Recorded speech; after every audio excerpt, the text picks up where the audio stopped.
हाय, कैसे हैं आप सब। मैं रोहित गुप्ता, ग्लोबल गुप्ता चैनल से आप सभी का स्वागत करता हूं। आज का जो मैं टॉपिक लेके आया हूं, नेशनल पेंशन स्कीम एनपीएस। 2004 से पहले हमारे देश में सरकारी नौकरियों का बहुत क्रेज था। क्रेज तो आज भी है, बहुत से लोग तैयारी भी करते हैं और सफल भी होते हैं।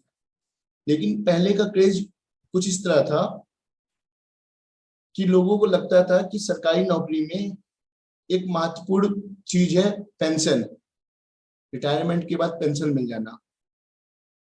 और 2004 से पहले जब सरकार ने इसको खत्म नहीं किया था, पेंशन पेंशन स्कीम को, तो सबका एक सपना था कि सरकारी जॉब में किसी तरह से लग जाओ, काम करो, अब बाद में बुढ़ापे के लिए पेंशन तो आएगी ही आएगी,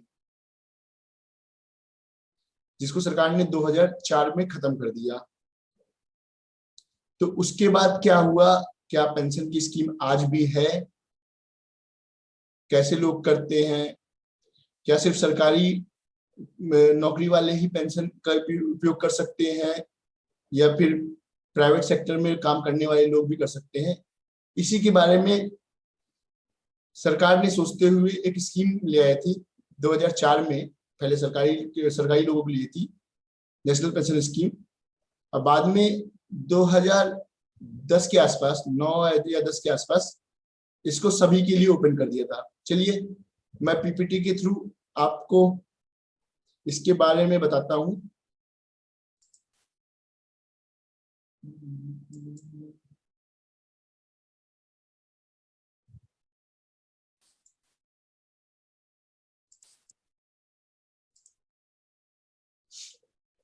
नेशनल पेंशन स्कीम एनपीएस जिसको बोलते हैं, क्या इसकी स्कीम है, बेनिफिट्स क्या है।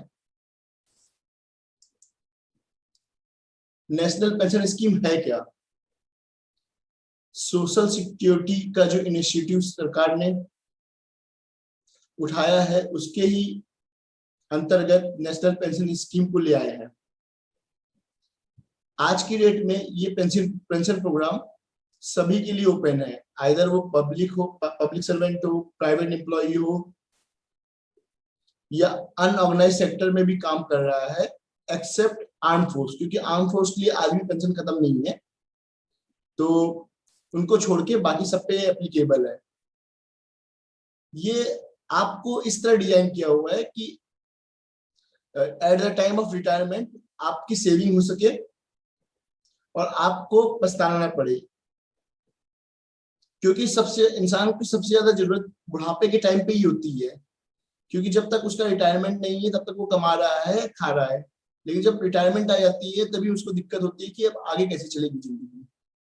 इसी के लिए लोग ढूंढते भी हैं कि पेंशन हो या कुछ अर्निंग का सोर्स हो। ऐसा नहीं कि सिर्फ पेंशन ही, कोई भी अर्निंग का सोर्स हो कि दूसरे लोगों पे मोहताज ना होना पड़े।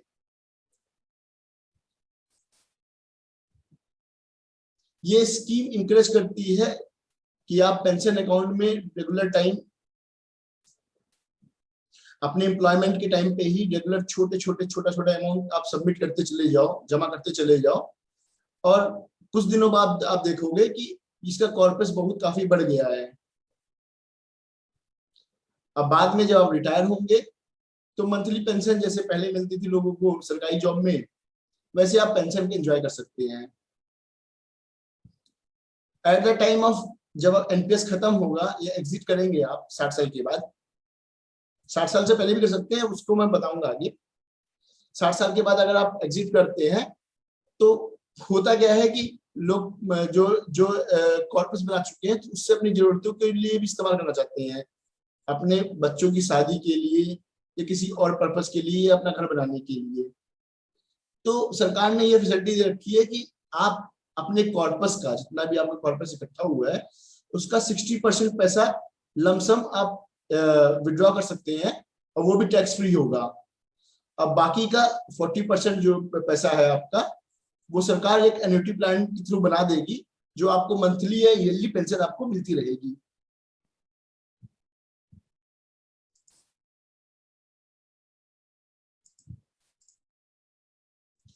Who can invest in it, कौन इसमें जमा कर सकता है। तो 4 डिफरेंट मॉडल हैं जमा करने के। पहला है ऑल सिटीजन मॉडल, जिसमें रेसिडेंट ऑफ इंडिया या एनआरआई भी होगा। अगर उसकी एज 18 से लेकर 65 साल के बीच में है तो वो इन्वेस्ट कर सकते हैं। कॉर्पोरेट मॉडल मतलब कंपनीज ले लेती हैं, तो कंपनीज अपने एम्प्लॉइज के लिए ले सकती हैं, उनके लिए जो 18 से 65 साल की ग्रुप में हो, चाहे पब्लिक हो कंपनी चाहे प्राइवेट कंपनी हो। गवर्नमेंट सेक्टर में आर्म फोर्स को छोड़ के कोई भी गवर्नमेंट सेक्टर या स्टेट गवर्नमेंट ले सकती है। और जो अनऑर्गेनाइज्ड सेक्टर्स है, अनऑर्गेनाइज्ड सेक्टर का मतलब जो जॉब नहीं करते और छोटे छोटे बिजनेसमैन है या सड़क पे रेडी पटरियों ये सब तरह के लोग हैं, तो उनके लिए भी सरकार ने एक अटल पेंशन योजना स्टार्ट की थी, जिसमें 5,000 की पेंशन आपको जब ये स्कीम खत्म होगी 60 साल के बाद तो आपको मंथली मिलती रहेगी। 2017 से पहले इसको ज्वाइन करने की मैक्सिमम 60 थी कॉर्पोरेट मॉडल की, लेकिन बाद में 65 कर दी गई। ये इतना यूजफुल नहीं है, लेकिन फिर एक इन्फॉर्मेशन के लिए मैंने आपको बता दिया है। अब आते हैं हम इसके फीचर्स और बेनिफिट पे। क्या आखिर बेनिफिट है, क्यों करें हम एनपीएस, क्यों ले नेशनल पेंशन स्कीम। तो पहली चीज है कि इसका जो रिटर्न है, एक्चुअली होता क्या है कि सरकार भी अपने पास पैसे नहीं रखती, सरकार इस पैसे को लगाती है मार्केट में, इक्विटी में लगाती है, शेयर्स में लगाती है, गवर्नमेंट डिबेंचर्स में लगाती है, गवर्नमेंट फंड्स में लगाती है, और वहां से जो रिटर्न आता है उसके बेस पे वो आपको पैसे देती है। तो नॉर्मली आप देखेंगे जो आप पीपीएफ, जो कि सबसे ज्यादा माना गया है नॉर्मली रेट ऑफ इंटरेस्ट, जहां पे गवर्नमेंट गारंटी देता है, तो उससे तो आप इससे यहाँ पे ज्यादा बना सकते, पैसा मिलेगा आपको। और अगर लॉन्ग ड्यूरेशन में देखें तो मिनिमम, ये मैं मिनिमम में यहाँ पे लिखा हूँ 12% भी होता है, लेकिन 8 to 10% का एनुअलाइज रिटर्न आपको मिलना ही मिलना है। और इसमें स्कीम में आप अपना ऑप्शन भी चेंज कर सकते हैं। अगर आपका जो फंड आपने जो सेलेक्ट किया है at the time of opening, अगर वो फंड अच्छा नहीं कमा रहा है या उसकी परफॉर्मेंस अच्छी नहीं है, तो आप मीन टाइम में चेंज भी कर सकते हैं बिल में। इसमें एक अमिताभ बच्चन का एक डायलॉग दीवार का है कि मेरे तुम्हारे पास क्या है, तो बोलता है कि मेरे पास माँ है। तो इसमें है कि तुम्हारे पास क्या है, आप बोल सकते हैं मेरे पास समय है। जो ज्यादा टाइम के लिए इन्वेस्ट करेगा उसकी जो अर्निंग होगी या कॉर्पस फंड होगा वो काफी ज्यादा कलेक्ट होगा। फॉर एग्जाम्पल, अगर आप 35 या 40 की एज में चालू करते हैं 10,000 रुपए मंथली के हिसाब से, तो आपका जो कॉर्पस बनेगा 60 साल के बाद वो 1.5 से सवा से 1.5 करोड़ के बीच में होगा। लेकिन अगर आप यही 24-25 साल की एज में या 20 साल 21 साल की एज में स्टार्ट करते हैं इसको, तो 4.5 से 5 करोड़ के आसपास का होगा। 10% के रेट में बता रहा हूं मैं आपको, तो आप समझ सकते हैं कि अगर आप इसे जल्दी स्टार्ट करते हैं तो आपका बेनिफिट भी हो सकता है।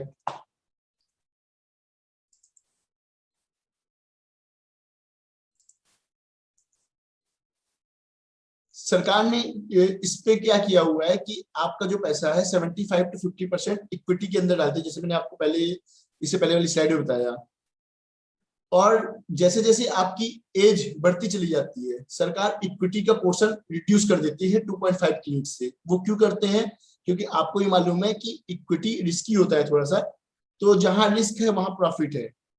वो देखते हुए सरकार शुरू में इस तरह करती है, लेकिन जैसे जैसे इंसान की एज बढ़ती चली जाती है तो रिस्क कैपेसिटी लेने की उसकी कम होती है।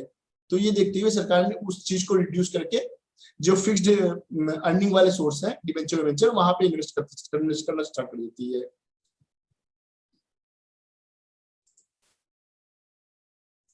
अब इस एनपीएस में डिपॉजिट करने के फायदे क्या क्या हैं आपके पास।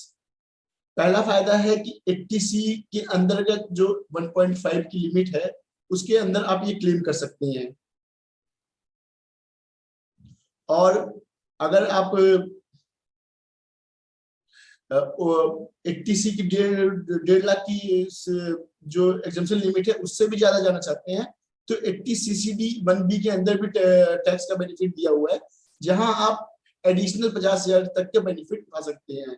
तो इस स्कीम के थ्रू आपको मैक्सिमम डिडक्शन जो लागू हो जाएगी वो 2 लाख से ज्यादा हो जाएगी। और इसमें एक एग्जम्पशन और भी है 80CCD में कि आपकी 10% ऑफ सैलरी अगर आप सेल्फ एम्प्लॉयमेंट है तो 20% ऑफ ग्रॉस इनकम आपकी डिडक्शन में मिल जाएगी।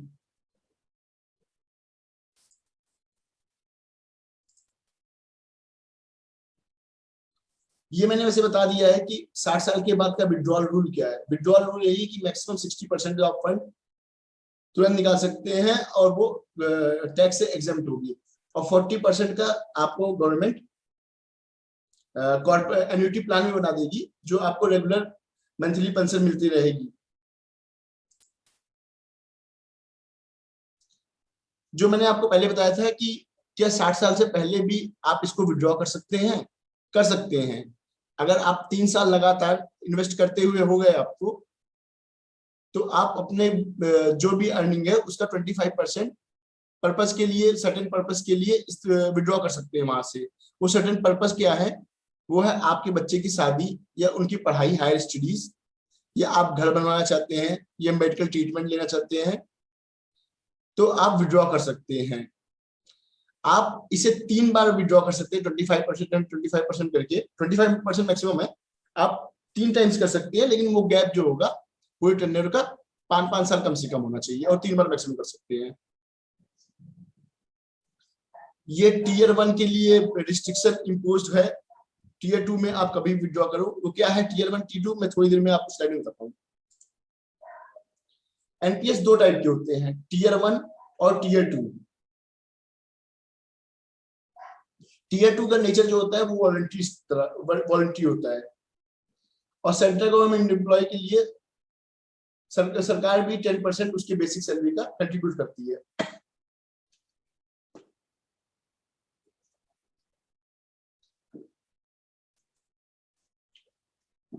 यहाँ पे मैंने टेबल बना दी है कि टीयर 1 और टीयर 2 में क्या है अंतर है। उसके स्टेटस में देखिए, ये डिफॉल्ट आपको लेना ही लेना है, और ये वॉलंटरी है। विड्रॉल यहाँ परमिट नहीं है, कंडीशन वो एप्लीकेबल है जो मैंने आपको इससे पहले बताई। यहाँ पे आप विड्रॉल कभी भी कीजिए। यहाँ पे जो टैक्स की एग्जेम्पशन है वो 2 लाख है मैक्सिमम, लेकिन यहाँ पे सिर्फ 1.5 लाख है गवर्नमेंट एम्प्लॉय की, और दूसरे एम्प्लॉय है, प्राइवेट वाले एम्प्लॉय है, तो उनको कुछ भी एग्जेम्पशन नहीं है। जहां यहाँ पे जो मिनिमम कंट्रीब्यूशन है एनपीएस का वो 500 रुपए है, और यहाँ पे 250 रुपए है मैक्सिमम। आप कितना भी कीजिए, दोनों में लिमिट नहीं है। कुछ लोग कहते हैं कि यार जब ये मार्केट में पैसे डालने हैं तो हम एनपीएस क्यों ले, म्यूचुअल फंड क्यों ना ले, वहां तो ज्यादा रेट ऑफ इंटरेस्ट है। आपके दिमाग में भी आ रहा होगा। और यह पीपीएफ में डालते हैं कि भैया सेफ पैसे तो पड़े हैं, ये एफडी में डाल देते हैं, टोटल सेफ, कोई रिस्क नहीं। तो पहला तो मैं यहाँ पे कहूंगा कि रिस्क है तभी आपकी अर्निंग है, या स्कैम 2 का एक डायलॉग है, रिस्क है तो इश्क है। लेकिन ये रिस्क एनपीएस में आपको मिनिमाइज है, क्योंकि गवर्नमेंट के फंड में डाल रही है, और गवर्नमेंट इस स्कीम को लेके आई है, तो आपका नुकसान नहीं होगा। जो म्यूचुअल फंड में नुकसान होने के चांस है वो ये है कि गवर्नमेंट सिर्फ सेबी और ये म्यूचुअल फंड की अथॉरिटीज जो है वो रेगुलेट कर सकती है, लेकिन मार्केट में क्या होगा किसी को नहीं पता। लेकिन गवर्नमेंट यहाँ पे, जैसे मैंने आपको बताया था कि इक्विटी में रिड्यूस भी करती रहती है वो परफॉर्मेंस को देखते हुए कि आपका रिस्क लेने की कैपेसिटी है कि नहीं है। तो यहाँ पे आपको अच्छा मिल जाता है। थोड़ा सा हो सकता है आपको रेट ऑफ इंटरेस्ट कम मिले in comparison to mutual fund, लेकिन आपकी सेफ्टी यहाँ पे है। तो एनपीएस में 8 to 10% का एक्सपेक्टेड है। लॉक इन पीरियड, ये भी एक बहुत अच्छी चीज है यहाँ पे कि लॉक इन पीरियड रिटायरमेंट है। होता क्या है कि आपने म्यूचुअल फंड में लगाया, 2-3 साल में आपने देखा मार्केट डाउन हो रही है या कम हो रही है, तो 80% लोग, 80 के 90% में बोलूंगा, लोग तुरंत विड्रॉ कर लेते हैं पैसे कि मेरा और ना डूब जाए।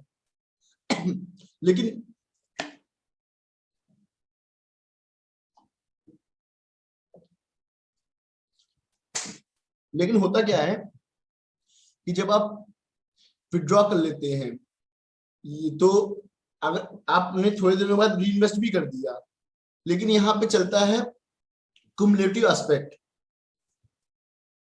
तो वो आपकी अर्निंग नहीं उतनी बन पाती। तो ये जो लॉक इन पीरियड रिटायरमेंट का है, इस वजह से आपका कॉर्पोरेट बढ़ जाएगा। रिस्क प्रोफाइल मैंने आपको बता दी कि मार्केट लिंक है, तो रिस्क तो रहेगा ही रहेगा। ELSS में 12 से 15% का रहेगा, लेकिन लॉक इन पीरियड 3 साल का है। फिर आपको जैसे मैंने आपको बताया अभी म्यूचुअल फंड वाली पूरी बात, कि जैसे ही मार्केट डाउन होगा आप इमोशंस आने लगते हैं, फियर फैक्टर आने लगता है सबका, तो इसलिए अर्निंग उतनी हो नहीं पाती। पीपीएफ में आपको गारंटेड है 8 to 8.5 में यहाँ पे लिखा हुआ है 8.5 नॉर्मल अभी इस समय गवर्नमेंट दे रही है, तो 8 से 9 के बीच में रहता ही रहता है, और लॉक इन पीरियड 15 साल का है। ये रिस्क फ्री जरूर है, लेकिन जो कॉर्पस आपका एनपीएस में तैयार हो जाएगा ना, वो कभी भी पीपीएफ में नहीं हो पाएगा। एफडी में टोटल सेफ 7 से 9 लिख दिया है मैंने, लेकिन आज के डेट में 5%, 5.5% मिल रहा है। लॉक इन पीरियड यहाँ भी 5 साल का है, और ये टोटल रिस्क फ्री है। तो हम ये कह सकते हैं कि एनपीएस का जो रिटर्न है वो पीएफ और एफडी के मुकाबले में ज्यादा है, और टैक्स इफिशिएंसी मैच्योरिटी तक तो नहीं रहेगी, लेकिन और साथ में आपको फैसिलिटी भी देते हैं कि 60% की निकाल विड्रॉ कर सकते हैं।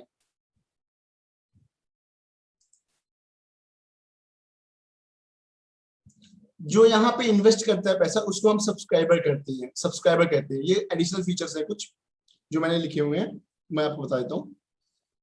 जो पैसा इन्वेस्ट करता है तो उसको सब्सक्राइबर कहते हैं। तो इसमें लिखा हुआ है कि सब्सक्राइबर कभी भी चाहे, अगर आपका फंड परफॉर्म नहीं कर रहा है तो आप कभी भी चाहे तो एक फंड से दूसरे फंड में चेंज कर सकते हैं।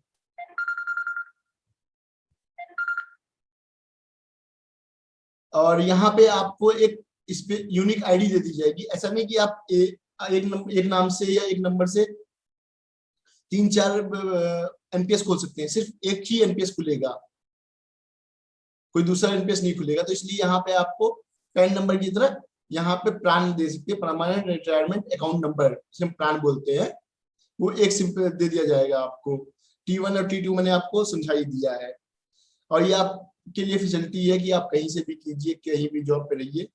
जब एक बार नंबर आपको एलोकेट हो गया तो आप जॉब भी छोड़िए, कहीं भी जाइए, किसी भी सिटी में रहिए, वो आपका चलता रहेगा रिटायरमेंट तक। और इसकी जो मेंटेनेंस कॉस्ट में दूसरे जो है आपके म्यूचुअल फंड है या फिर पीपीएफ है उससे कम है। कुछ इंपॉर्टेंट फैक्ट और नॉलेज भी बता दूं मैं आपको। पेंशन फंड को रेगुलेट करता है, एनपीएस को रेगुलेट करता है pension fund regulatory and development authority, जिसको हम बोलते हैं पीएफआरडीए। गवर्नमेंट की ऑर्गेनाइजेशन है, गवर्नमेंट ने इसे क्रिएट किया हुआ है, एस्टेब्लिश किया हुआ है 2003 में। किस लिए? Promote old age income scrutiny, security and develop करने के लिए, और रेगुलर पेंशन फंड को देने के लिए। इसकी एप्लीकेबिलिटी क्या है? 2004 से पहले, जैसे मैंने आपको पहले ही बताया, कि सिर्फ गवर्नमेंट एम्प्लॉय के लिए थी, आर्म फोर्स को छोड़ के, बाकी 2009 के बाद सब पे हो गई है। और आज की डेट में ये 65 की एज तक हो गया है। ये वही प्लान आपको बताया ना कि मैंने परमानेंट रिटायरमेंट अकाउंट नंबर है। जब आप वेबसाइट पे जाएंगे तो सारी चीजें आपको इन्फॉर्मेशन मिल जाएगी जो मैंने आपको बताई है अभी तक। ये नहीं भी बता पा रहा हूँ तो भी वो सारी इन्फॉर्मेशन, एक बार वेबसाइट पे जाएंगे सब कुछ मिल जाएगा आपको। तो यहाँ पे आपको प्रान allocate permanent retirement number plan आपका बोल सकते हैं, ये आपको मिल जाएगा। आपका जितना भी रिकॉर्ड है डीमैट की तरह, जैसे शेयर्स में डीमैट्स होते हैं, म्यूचुअल फंड में डीमैट होते हैं, उसी तरह यहाँ पे आपको CRA, central record keeping agency, सब कुछ डिटेल आपका मेंटेन रखेगी। किस इक्विटी में फंड है, कितना पैसा आपका इकट्ठा हुआ, कितना इंटरेस्ट मिला, क्या आया, रनिंग हुई, सब कुछ सीआरए मेंटेन करेगा।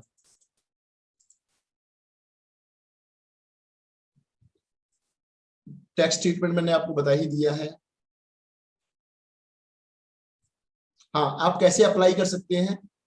आप चाहे तो ऑनलाइन जाके अप्लाई कर सकते हैं, बैंक से एसबीआई की जितनी है वहां कर सकते हैं, आईसीआई बैंक में कर सकते हैं, आईडीबीआई, ओबीसी, इलाहाबाद बैंक, वहां पे आप जाके आराम से इस स्कीम को पता कर भी कर सकते हैं और अप्लाई भी कर सकते हैं। एनपीएस के फायदे क्या हैं? Strong regulation, simple, flexible, tax saving, cost acceptable, portable, तो मिला के हो गया एनपीएस। टैक्स इंपैक्ट मैंने आपको बता दिया है, एक बार इसी स्लाइड को मैंने दोबारा बना दिया है कि आप चाहो तो 1.5 लाख की सबको मिलेगी, और 1.5 लाख से ऊपर एडिशनल डिडक्शन भी आपको मिल जाएगा।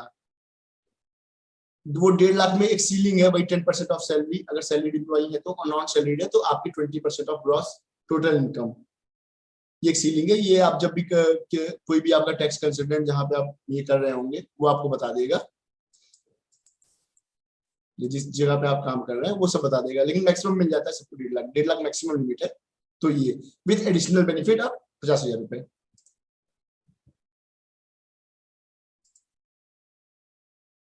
और ये है कि एनपीएस बेस्ट इन्वेस्टमेंट है प्राइवेट सेक्टर के लिए, क्योंकि प्राइवेट सेक्टर वालों की सबसे बड़ी दिक्कत यही थी, ये लोग ज्वाइन ही नहीं करते थे प्राइवेट सेक्टर, क्योंकि वहां पेंशन जैसी चीजें नहीं थी।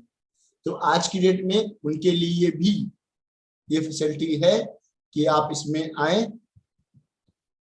है बहुत सी फैसिलिटीज। आप बोलेंगे मैं यार मैं तो म्यूचुअल फंड कर लूंगा, मैं तो एलआईसी की पॉलिसी ले लूंगा, क्योंकि वहां भी एन्युटीज प्लान है एलआईसी में भी। लेकिन ये गवर्नमेंट की रेगुलेटरी है और सबको देखते हुए कर रहे हैं, तो आप इसको कर सकते हैं। चीपेस्ट भी है, उसका मेंटेनेंस कॉस्ट भी कम है इसका।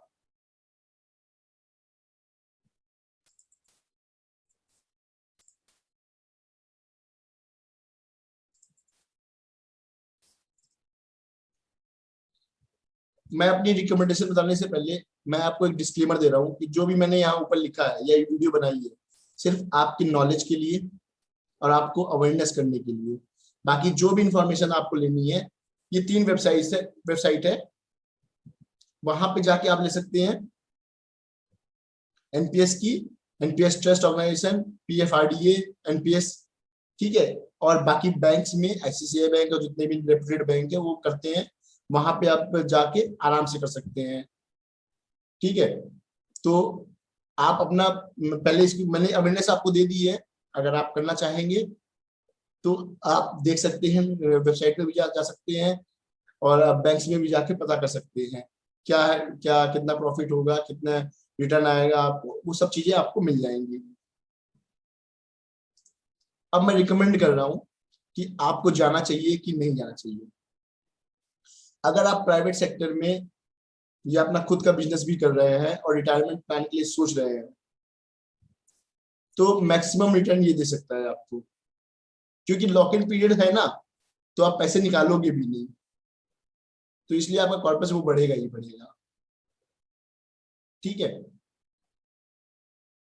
लेकिन आप किसी एजेंट की से स्कीम मत कराइए, आप बैंक में जाइए, आराम से वहां पता कीजिए, किसी वेबसाइट पे जाइए और वहां से करिए। क्योंकि जो म्यूचुअल फंड है या ये इंश्योरेंस पॉलिसीज वॉलिसीज है, वो उसमें एजेंट अपने कमीशन के चक्कर में ना, वो आपको कोई ना कोई स्कीम बता देते हैं। तो ये गवर्नमेंट की पॉलिसी है, तो इसलिए उससे कोई दिक्कत नहीं है। और आप कभी भी आपका लग रहा हो कि आपका जो भी इन्वेस्टमेंट उसकी परफॉर्मेंस अच्छी नहीं है, तो आप चेंज भी कर सकते हैं। तो बेटर है कि इंश्योरेंस कंपनी से जाने से अच्छा कि आप एनपीएस में खोलें। Okay, thank you. अगर कोई और इन्फॉर्मेशन लेनी होगी तो मैं अपना ईमेल आईडी लिख दे रहा हूँ।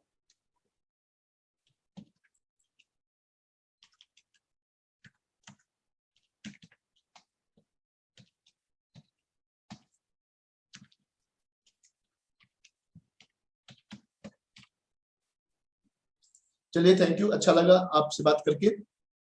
मिलते हैं नेक्स्ट टॉपिक पे। अगर आपके दिमाग में भी कोई टॉपिक हो जो जनरल पब्लिक के अवेयरनेस के लिए है, तो आप मुझे बता सकते हैं, मैं उस पर रिसर्च करके या कंटेंट ढूंढ के मैं अपनी बात को कहूंगा। Okay, bye.